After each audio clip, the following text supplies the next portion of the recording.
श्रीमद् भागवतम स्कंद प्रथम अध्याय 19 श्लोक संख्या 9 और 10 सुखदेव गोस्वामी का प्रागट्य होना। अत्रि वशिष्ठ चवन श्राद्धयान अरिष्ट नेमि भृगु अंगिराश्च पराशरो गांधी सुत अथ राम उत्थय इंद्र प्रमेद महावहो मेधातिथ देवलो आशिश्रेणु भाद्रराज गौतम पिपलाद मैत्रेय और कर्वशः कुंभयोनि द्वैपायनो भगवान नारद। प्रभुपाद जी लिखते हैं, अत्रि से नारद ये सभी विभिन्न साधुओं के नाम हैं जो ब्रह्मांड के विभिन्न भागों से आए थे। तो श्रील प्रभुपाद जी ने इसका वर्ड टू वर्ड ट्रांसलेट नहीं किया है। तो अनुवाद जगत गुरु श्रील प्रभुपाद महाराज द्वारा। जगत गुरु श्रील प्रभुपाद की जय। ब्रह्मांड से विभिन्न भागों से बड़े बड़े मुनि वहां आए, यथा अत्रि, च्यवन, श्रद्धान, अरिष्टनेमि, भृगु, वशिष्ठ, पराशर, विश्वामित्र, अंगिरा, परशुराम, उत्थय, इंद्रप्रमद, इंद्रबाहु, मेधातिथ, देवल, आशिश्रेण, भारद्वाज, गौतम, पिपलाद, मैत्रेय, औरव, कवश, कुंभयोनि, द्वैपायन तथा महापुरुष नारद। तात्पर्य जगत गुरु श्रील प्रभुपाद महाराज द्वारा। जगत गुरु श्रील प्रभुपाद की जय। चैवन ये महामुनि थे तथा भृगु मुनि के पुत्र में से एक थे। उनका जन्म समय से पूर्व हुआ था। जब उनकी गर्भिणी माता का अपहरण हुआ था, च्यवन अपने पिता के 6 पुत्रों में से एक थे। भृगु जब ब्रह्मा जी वरुण की ओर से महान यज्ञ कर रहे थे, तब महर्षि भृगु यज्ञ की अग्नि से उत्पन्न हुए थे। वे महर्षि थे और उनकी प्रिय पत्नी पुलोमा थी। वे दुर्वासा, नारद तथा अन्यों की भांति अंतरिक्ष में विचरण कर सकते थे और वे ब्रह्मांड के सारे ग्रहों में विचरने जाया करते थे। कुरुक्षेत्र के युद्ध पूर्व उन्होंने युद्ध रोकने का प्रयास किया। कभी उन्होंने भाद्रराज मुनि को खगोल शास्त्र की शिक्षा दी थी और वे महान ज्योतिष बृहद भृगु संहिता के रचिता है। उन्होंने बताया कि किस तरह आकाश में वायु, अग्नि, जल तथा पृथ्वी उत्पन्न होते हैं। उन्होंने बताया कि उदर में वायु किस प्रकार कार्य करती है और आटों को व्यवस्थित करती है। महान दार्शनिक के रूप में उन्होंने जीव की शाश्वतता को तर्क से स्थापित किया। महाभारत में ये लिखा है। वे महान नृत्य शास्त्री थे। उन्होंने बहुत काल पूर्व विकास के सिद्धांत का प्रतिपादन किया। वे वर्णाश्रम व्यवस्था के वैज्ञानिक प्रतिपादकों में थे। उन्होंने क्षत्रिय राजा विहित्व को ब्राह्मण बनाया। वशिष्ठ देखिए श्रीमद् भागवतम 196 हमने देख चुके हैं।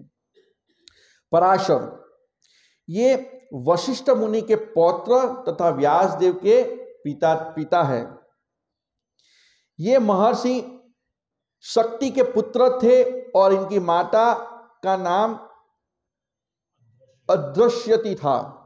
जब वे अपनी माता के गर्भ में थे, तब उनकी माता ने केवल 12 वर्ष की थी और माता के गर्भ में उन्होंने वेद सीखे।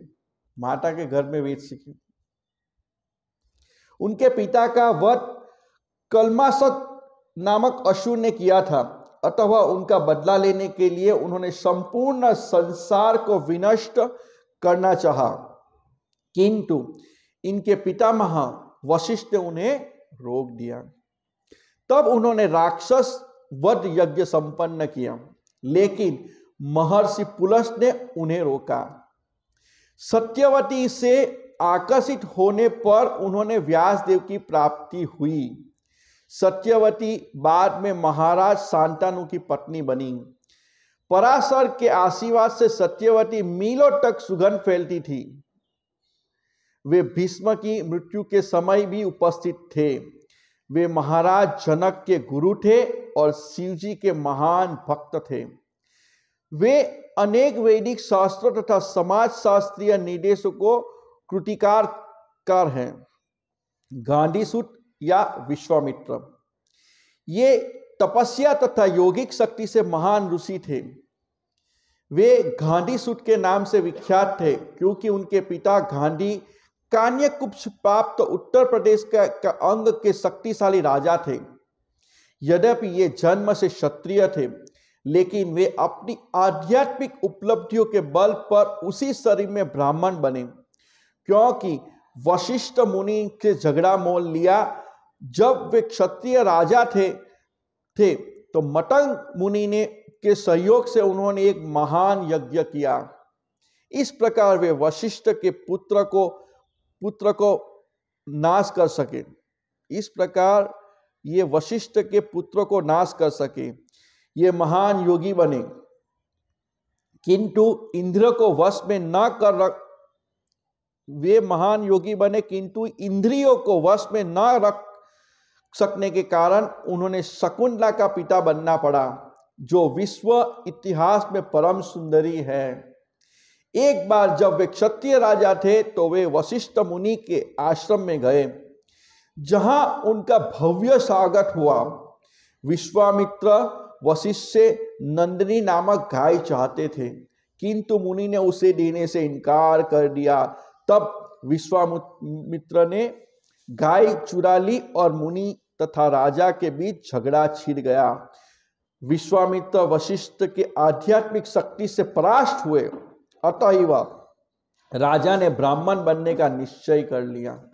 ब्राह्मण बनने से पूर्व उन्होंने कौशिक नदी के तट पर कठिन तपस्या की। ये उन व्यक्तियों में थे जिन्होंने कुरुक्षेत्र युद्ध रोकने का प्रयास किया था।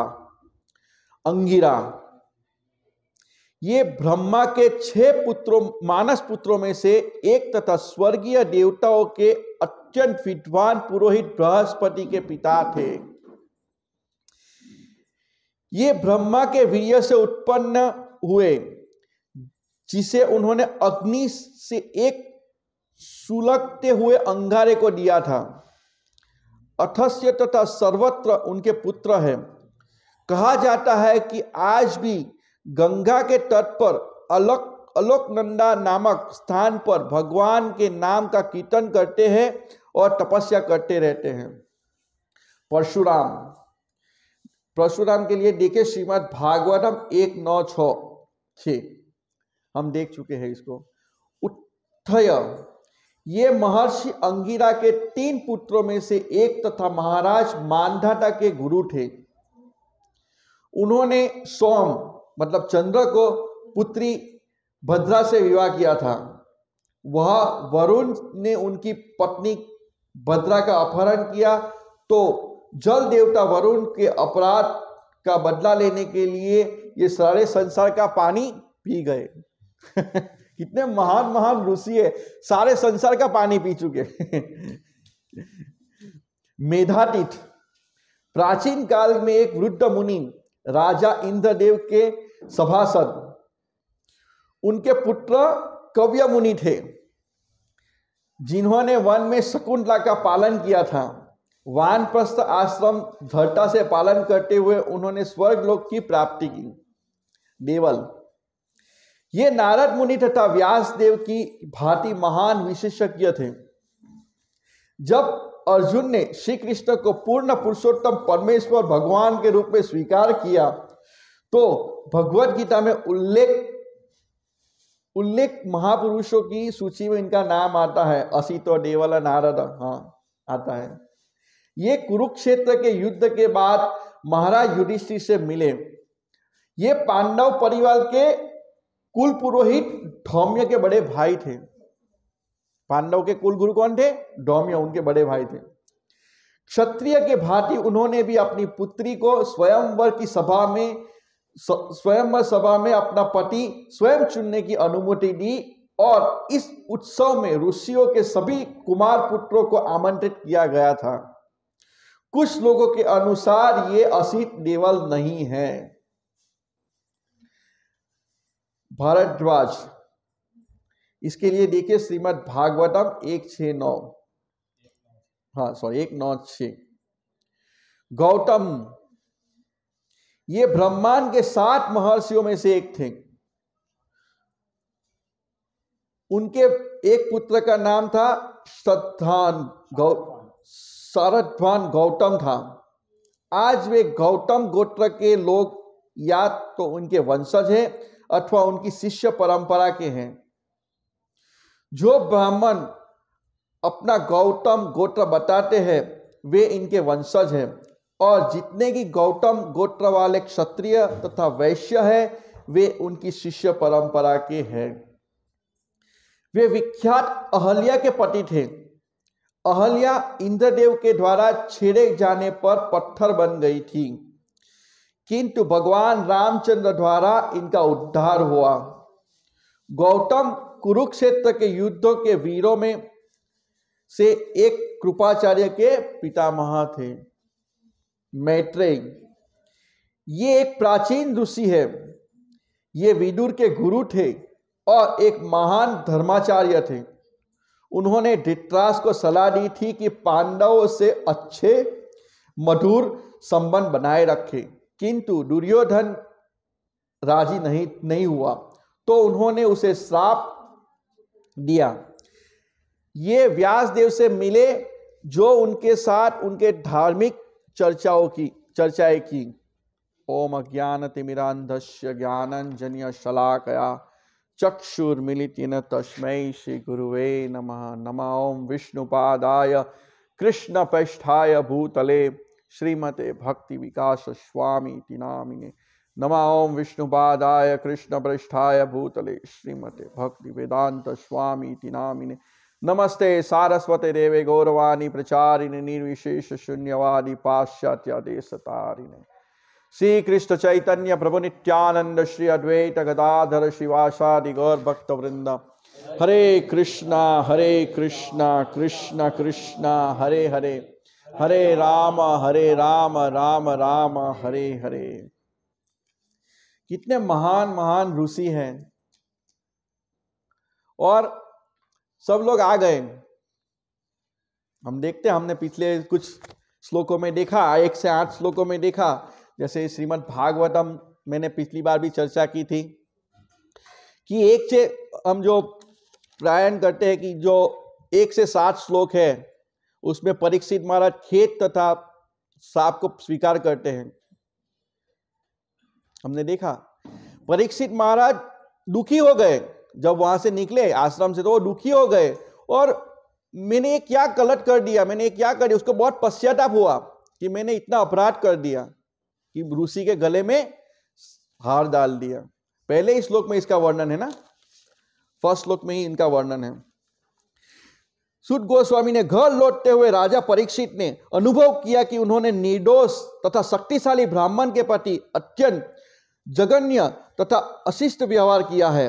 फलस्वरूप वे अत्यंत उत्थित हो गए। तो 1 से जो 7 श्लोक है उसमें इसी का वर्णन आता है। परीक्षित महाराज सोच रहे कि मैंने ये क्या कर दिया। किसी वैष्णव के प्रति अपराध होता है तो हमें सोचना चाहिए कि हमने ये क्या कर दिया, लेकिन हम सोचते नहीं हैं, हम और उसको दबाने का प्रयास करते हैं। हम सोचते हैं कि मैंने जो किया वो सही है।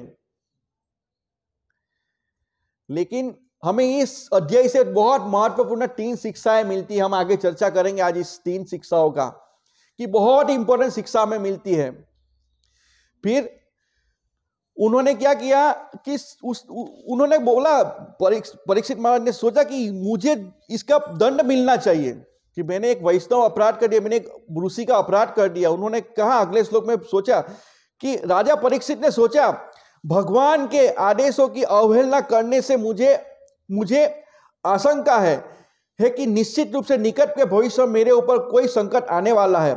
अब मैं बिना हिचके कामना करता हूं कि वह संकट अभी आ जाए, क्योंकि इस तरह मैं पाप पूर्ण कर्मों से मुक्त हो जाऊं और फिर मैं अपराध नहीं करूं। वो कामना करते कि मेरे पे जो संकट आने वाला है वो तुरंत आ जाए। और आगे कहते हैं कि मैंने जो ब्राह्मण सभ्यता, ईश्वर चेतना, गौरक्षा की अवहेलना की है। इतने महान राजा, पूरे पृथ्वी के ब्रह्मांड के मतलब पृथ्वी के सम्राट थे वो, और क्या कह रहे हैं, मैंने वे ब्राह्मण सभ्यता, ईश्वर चेतना तथा गौरक्षा के प्रति उपेक्षा करने के फलस्वरूप अशिष्ट तथा पापी हूं। अपने आप को पापी बोल रहे हैं। और अतः मैं चाहता हूं कि मेरा राज्य, मेरा पराक्रम, मेरा धन ब्राह्मण की क्रोधाग्नि से तुरंत भस्म हो जाए, जिससे भविष्य में मैं ऐसे अशुभ विचारों को मार्गदर्शन में न ला पाऊं। हमें किसी को पश्चाताप होता है ऐसा, किसी वैष्णव से अपराध हो जाए तो हम तो और बोलते हैं और मन में सोचते कि अच्छा और बोलूं, मैं इसको इतना बोलूं। लेकिन ये क्या कह रहे हैं, मेरा सारा राज्य चला जाए, मेरा ऐश्वर्य चला जाए, कि मैंने इतना बड़ा अपराध कर दिया है। हम तो गुरु का भी अपराध करते तो हम पश्चाताप नहीं करते। गुरु, शिक्षा गुरु के अपराध करते, हम सोचते भी नहीं है कि मैंने ये अपराध कर लिया है, मानते भी नहीं है कि हमारी गलती थी। कोई भक्त हमें कुछ गलती दिखाता है तो बोलता है तू तेरा काम करना, मेरे में क्यों टांग अड़ा, तेरे में इतने दोष हैं। हम उसके दोष दिखाते हैं, हम अपने तो अच्छा ही दिखता है। कहते हैं ना कि जब एक उंगली करते तो बाकी की 4 उंगली हमारी तरफ होती है। तो हम पश्चाताप भी नहीं करते हैं। फिर आगे कहते हैं, जब राजा इस तरह पश्चाताप कर रहे थे तो उन्हें आसन्न मृत्यु का समाचार प्राप्त हुआ, जो ऋषि मुनि द्वारा दिए गए श्राप के अनुसार सर्प पक्षी के काटने से होने वाली थी। राजा ने इस शुभ समाचार के रूप में ग्रहण किया, क्योंकि उन्हें सांसारिकता के प्रति विरक्त और उत्पन्न हो गया। जब उन्हें मिला कि उनको श्राप का अनुसूचना मिली तो उन्होंने तुरंत उसको स्वीकार किया कि अच्छा हुआ कि मुझे ये तुरंत मिल गया, और उन्होंने मृत्यु को गले लगाया। जब हमें कोई हमारे गुरु या शिक्षा गुरु हमें उनको डांटते तो हमें समझना चाहिए कि वो हमारा भला चाहते हैं। क्यों? देखिए, कभी कभी हम नाराज हो जाते हैं कि शिक्षा गुरु या दीक्षा गुरु या कोई भक्त हमें कुछ बोलता है कि तुम्हारी ये गलती है, तो हम उसको अपनी गलती स्वीकार नहीं करते, लेकिन उसको सामने बोलते हैं। लेकिन गलती कब दिखाएगा? जब उससे प्रेम होगा। समझिए आप बात को, कि दूसरी बार वो गलती नहीं करे। इसीलिए गुरु, शिक्षा गुरु, दीक्षा गुरु हमें सिखाते हैं कि हमारे पे ध्यान दे रहा है। हमें समझना चाहिए कि गुरु हमारे पे ध्यान दे रहे हैं, तभी हमें ये शिक्षा दे रहा है। नहीं तो हमें ध्यान देने वाला कौन है? हम कोई गलती करते हैं तो हमें बताने वाला कौन है? नहीं तो हम ये गलती धीरे धीरे बड़ी हो जाएगी, फिर हम नहीं सुधर पाएंगे। 1-2 ट्रैक होते हैं, एक ट्रैक सीधा जाता है तो सीधी पटरी चलती है, लेकिन एक ट्रैक थोड़ा सा ट्रैक हो जाएगा ना तो एक कहां चला जाएगा? दूसरी ओर चला जाएगा। 2 समान रेखा है, एक थोड़ी सी टेढ़ी हो जाएगी तो कहां जाएगी? अलग ट्रैक पे चली जाएगी। तो जो हमारा शुभ चिंतक होगा ना, वही हमें हमारी गलती दिखाएगा। जो हमारा शुभ चिंतक नहीं होगा ना, वो हमें हमारी गलती नहीं दिखाएगा। तो जो भक्त हमें हमारी गलती दिखाता है, हमें समझना चाहिए कि वो हमारा वास्तव में शुभ चिंतक है। तभी दिखाता है ना कि दूसरी बार ये गलती नहीं करें, और हम गलती नहीं करेंगे तो हम भक्ति सरलता से कर पाएंगे। तो ये हमें समझना चाहिए। फिर उन्होंने समाचार मिला कि मेरा मृत्यु, उन्होंने आलिंगन किया कि हाँ, अब मेरा पाप पूर्ण हो जाएगा, मैंने जो गलत किया है। और श्रील प्रभुपाद जी लिखते हैं, उसने उसको शुभ समाचार माना। परीक्षित महाराज ने उसको शुभ समाचार माना कि ये बहुत शुभ समाचार मिले कि अभी मेरा मृत्यु होने वाला है। भगवान कृष्ण का शुद्ध भक्त मृत्यु से कभी नहीं डरता। भगवान का शुद्ध भक्त मृत्यु से कभी नहीं, क्योंकि वो जानता है कि आत्मा साक्षात्कार से भगवत धाम प्राप्त किया जा सकता है। क्योंकि वो जानता है कि आत्मा अमर है, हम नहीं मरते हैं। ये भक्त जानता है। तो जब भक्त की जब मृत्यु हो रही तो भक्त इतने डरते नहीं है, लेकिन जब हम देखते हैं कोई किसी सामान्य व्यक्ति की मृत्यु हो रही वो डर जाते हैं, व्हील बनाओ, ये बनाओ। लेकिन जब भक्त की मृत्यु होने उसको पता चलता है कि मेरे इतने समय में, तो वो और दृढ़ता से भक्ति करेगा। तो उस राजा ने उसको अंगीकार किया कि ये बहुत अच्छा है, शुभ है। तो भक्त सोचता है कि जो परिस्थिति है वो भगवान की कृपा से है। तो हमें इस अध्याय से बहुत महत्वपूर्ण 3 शिक्षाएं मिलती हैं। पहली शिक्षा बालक श्रृंगी से ले सकते हैं हम लोग। उन्होंने क्या किया, बालक श्रृंगी ने, कि अपनी जो शक्ति थी उनका दुरुपयोग किया। पहली शिक्षा में ये लेनी चाहिए कि अबोध बालक, इसमें लिखा है अबोध बालक, उन्होंने अपनी शक्ति का दुरुपयोग किया और राजा को श्राप दे दिया, जिसके कारण प्रजा दुखी हुई। इतने अच्छे राजा को श्राप दे दिया। तो किसी के पास पावर आ जाता है ना, तो उसका दुरुपयोग करता है। लेकिन शास्त्र बताते हैं कि हमें उसका उपयोग कृष्ण भावना में करना चाहिए। जो हमारी जो शक्ति है, हमारे पास जो टैलेंट है, उसका उपयोग कृष्ण भावना में करना चाहिए। ये पहली शिक्षा है। दूसरी शिक्षा समीक ऋषि से ले सकते हैं। जो उन्होंने सिखाया अपने आचरण से, समीक ऋषि ने, कि जो हमारे आश्रित है उनकी गलतियां को हमें स्वीकारना चाहिए, अपने ऊपर स्वीकारना चाहिए। जो हमारे आश्रित है वो जो यदि कोई गलती कर दे तो उनको स्वीकार करना चाहिए, अपने पे लेना चाहिए, अपने पे स्वीकार कर लेना चाहिए। ऐसा नहीं समझना चाहिए क्योंकि हमने उसको अच्छी ट्रेनिंग नहीं दी, इसके कारण इसने ये गलती करी। आचार्य बताते हैं कि उनको स्वीकार उनकी जवाबदारी अपने ऊपर स्वीकार करनी चाहिए और सत्य का पक्ष लेना चाहिए उनको। तो यहां हम देखते हैं समीक ऋषि ने सत्य का पक्ष लिया और उन्होंने अपने पुत्र को बोला कि आपने बहुत गलत किया, आपको जो ये शक्ति मिली है उनका आपने बहुत दुरुपयोग किया है। और राजा, इतने अच्छे राजा को आपने श्राप दे दिया। तो ये दूसरी शिक्षा है कि हमारे पास भी कोई शक्ति है तो हमें उसका दुरुपयोग नहीं करें। और हमारे जो आश्रित है वो यदि वो गलती करता है तो हमें स्वीकारना चाहिए कि इसके कारण ये गलती हुई है और हमें सत्य का पक्ष लेना चाहिए। ऐसा नहीं होना चाहिए कि ये मेरा पुत्र है, ये मेरी पत्नी है, इन्होंने गलती की है तो उसको छुपाना चाहिए। नहीं, उसने गलती की है तो बोलना चाहिए। यहां ये शिक्षा हमें मिलती है ऋषि से, समीक ऋषि से। उन्होंने स्वीकार किया उसके पुत्र की गलती है, उन्होंने तुरंत स्वीकार किया। ये दूसरी शिक्षा हमें सीखनी चाहिए। तीसरी शिक्षा हम परीक्षित महाराज से सीख लेते हैं कि परीक्षित महाराज चाहते तो सामने श्राप दे सकते थे श्रृंगी को, वो इतने शक्तिशाली थे। लेकिन उन्होंने उसको देखा कि ये भगवान की इच्छा है, उनको स्वीकार किया।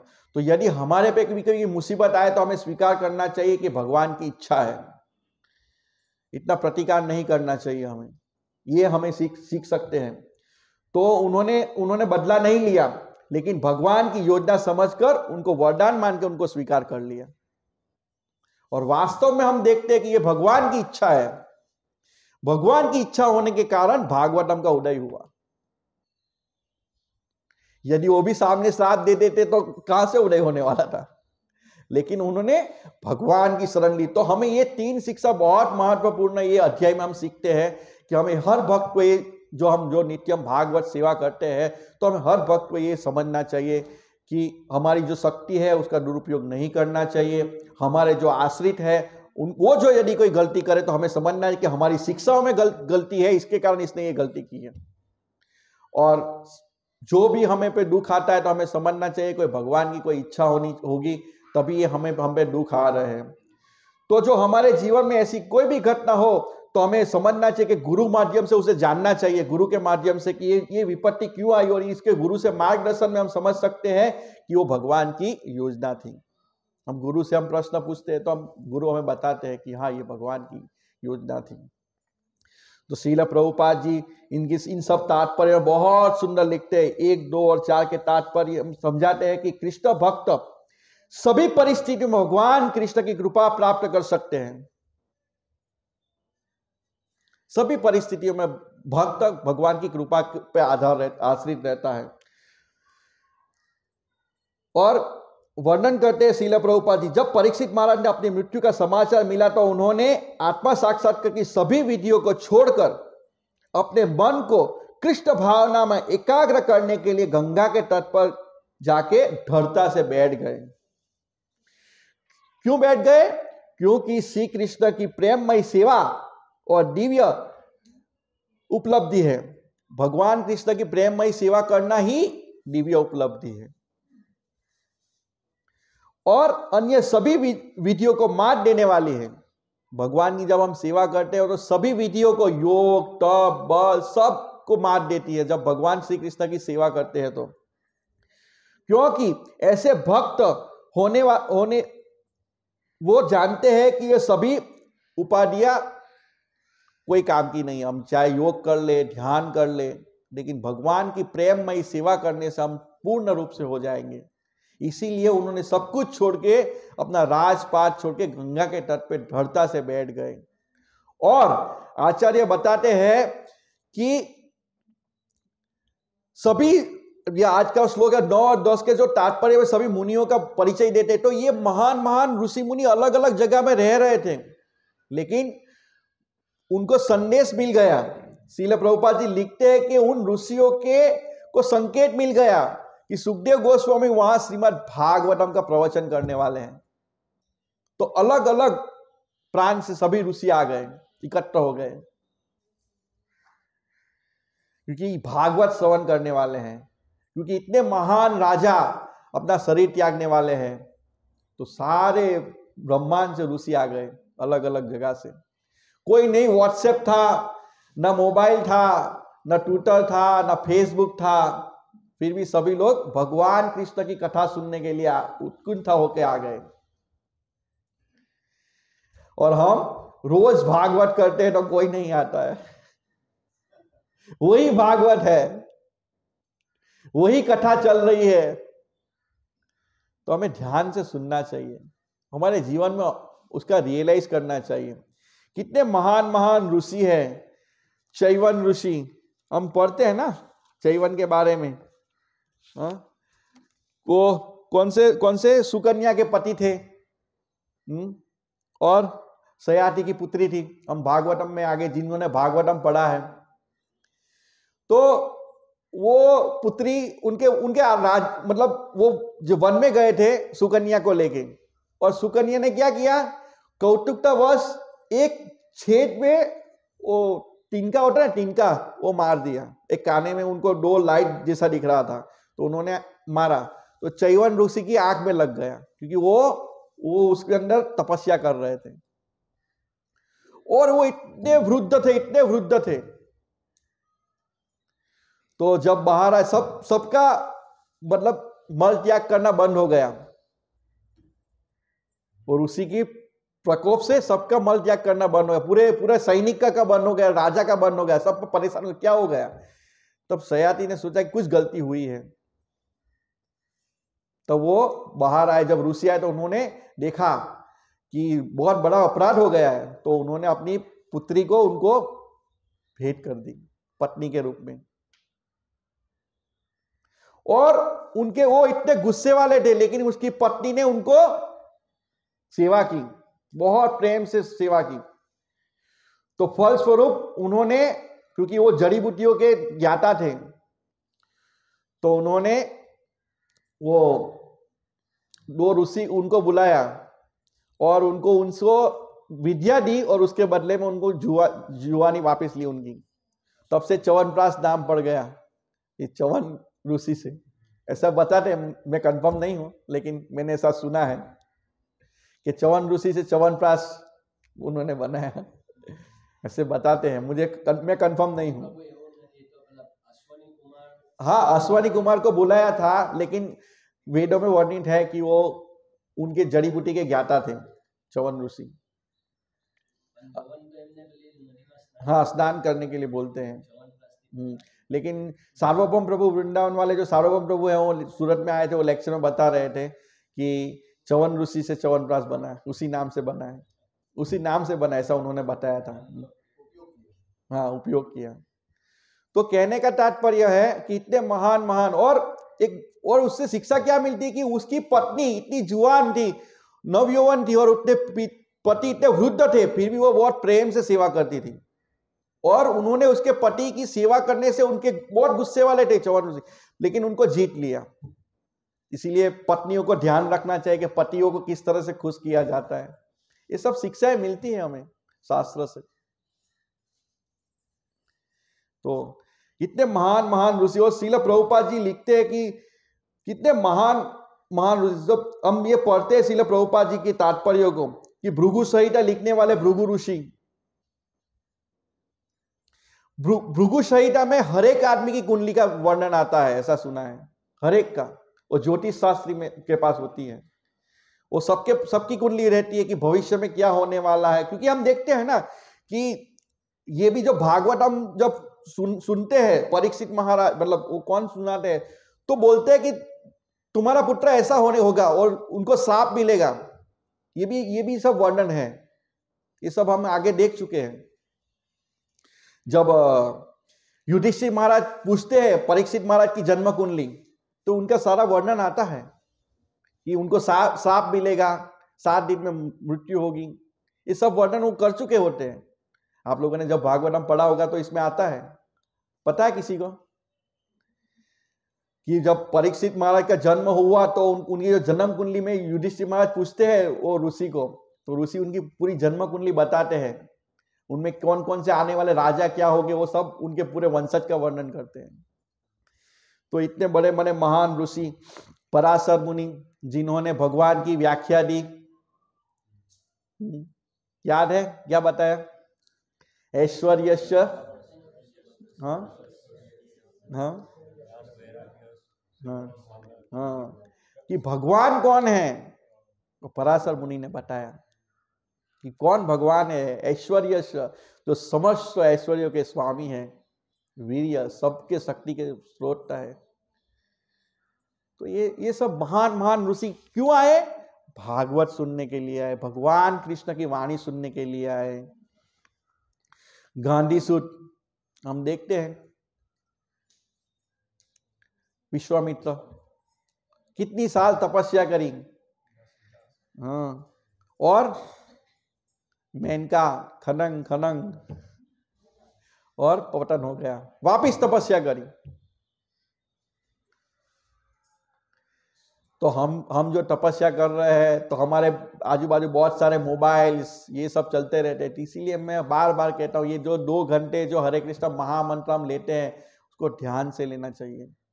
बातें नहीं करनी चाहिए, बातों करने के लिए पूरा दिन पड़ा है। लेकिन ये जो मनुष्य जीवन लब्ध्वा सुदुर्लभिदं बहु संभवामन्ते मानुष्यम अर्थदम अनित्यपि धीर तूर्णम यतेत न पतेत मृत्यु यावत विषय सर्वत्र खलु स्यात्। ये जो हमें मनुष्य जीवन मिला है ना, बहुत दुर्लभ है। लब्ध्वा सुदुर्लभ मतलब 84 लाख योनियों के बाद मिला। लब्ध्वा सुदुर्लभिदं बहु संभवामन्ते, हम बहुत जन्म ले चुके हैं। हम कभी इंद्र बने हैं, कभी ब्रह्मा बने हैं, कभी चींटी बने हैं, मल के कीड़े बने हैं। लेकिन ये जो मानुष्य अर्थदम, ये जो भारतवर्ष में हमें जन्म मिला है मनुष्य का, बहुत दुर्लभ है। अर्थदम, अर्थदम मतलब धन नहीं, अर्थ का मतलब धन नहीं होता है, मतलब परम सिद्धि को प्राप्त करवा सकता है। अर्थदम अनित्य है, टेम्पररी है। कोई 50 साल, कोई 60 साल, कोई 100 साल बस। और किसी के 50 चले गए हैं, किसी के 60 चले गए हैं, अभी 2, 4, 5 साल कभी भी आ सकती है। अर्थ अनित्य, टेम्पररी है। अर्थदम अनित्य। टूर्णम यतेत न पतेत, ये जब तक खत्म नहीं हो जाता है तब तक हमें प्रयास करना चाहिए। मृत्यु आने तक हमें प्रयास करना चाहिए। किसके लिए? भगवत प्राप्ति के लिए। अर्थदम, क्योंकि जो इंद्रिय का जो विषय है, विषय सर्वत्र खलु स्यात्, जो इंद्रिय को जो ये विषय है वो हमें हर योनि में मिलेंगे। लेकिन भगवान की भक्ति हम इसी जन्म में कर सकते हैं। और विशेष रूप से जो भारत में जन्म हुआ है वो बहुत दुर्लभ है। भारत भूमि ते हेल मनुष्य जन्म यार, जन्म सार्थक करी कर परोपकार। हमारा बहुत बड़ा जवाबदारी है जो हमारा जो भारत में जन्म मिला है, हमें